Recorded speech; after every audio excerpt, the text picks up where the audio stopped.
Okay, so hi everyone. My name is Taylor Fenn and I'm the Communications Manager at the Louisville School Division in Winnipeg, Manitoba. And today I'm really going to be focusing in on the communication strategies that helped us rise above the challenges this past year. So LRSD brings together a community of 40 English and French immersion schools on the traditional land of the Anishinaabeg, Innuit, and Dakota. Our division is located on the homeland of the Métis, and we serve more than 15,400 students with a staff of more than 2,100.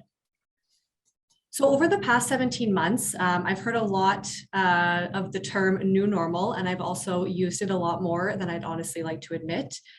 Each new day in the education sector has brought unprecedented circumstances, uncertain situations, and unbelievable challenges.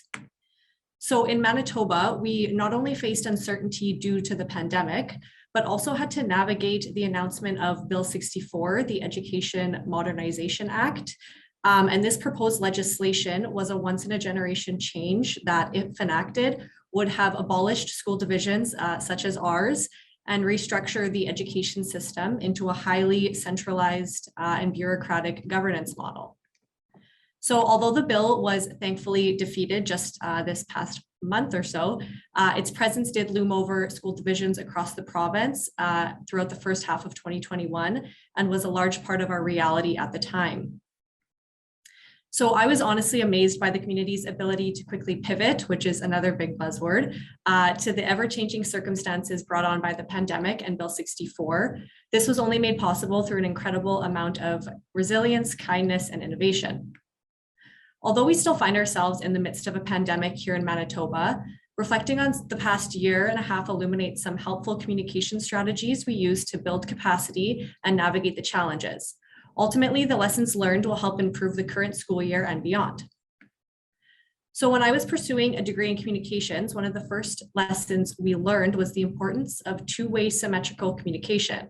So this model seeks to resolve conflict and promote mutual benefits, understanding, and respect between an organization and its stakeholders.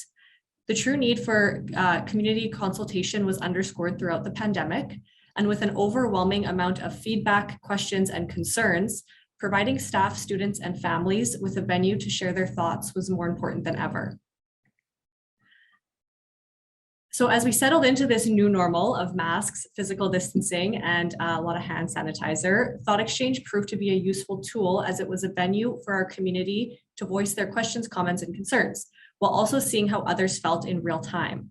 The exchanges we ran in LRSD helped inform our planning, helped us develop FAQs, and affirm the direction we were headed.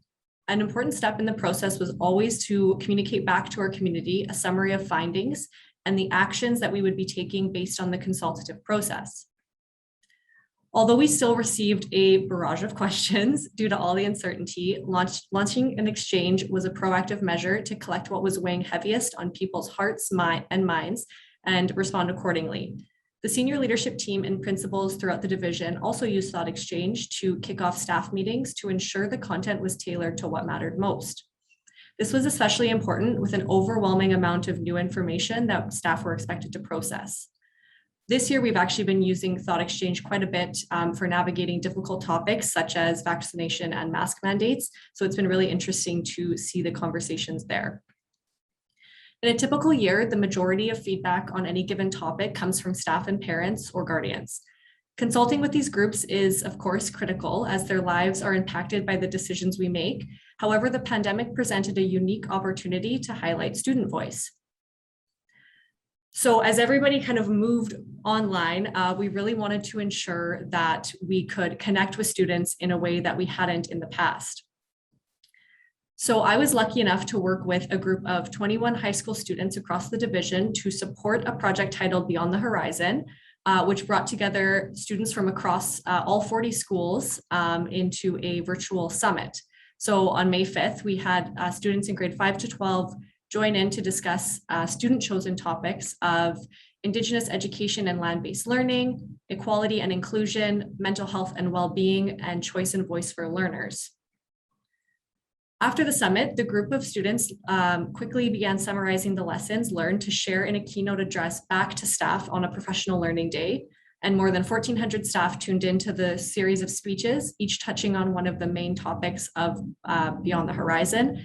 And the testimonials were all so positive to have that experience, to have the conversation back and forth with the students.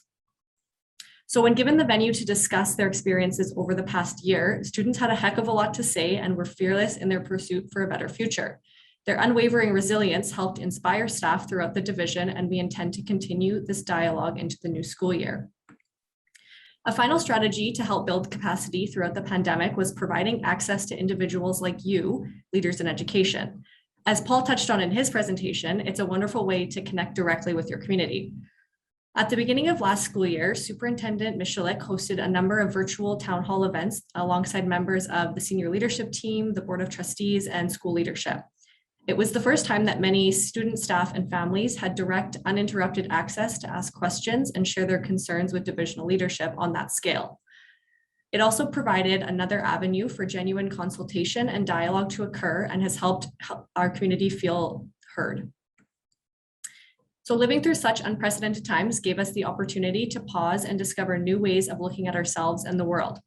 Throughout the isolation brought on by the pandemic and the uncertainty brought up by Bill 64, keeping the lines of communication open help us learn more about our community, rise above the challenges, and inspired future opportunities to continue the conversation.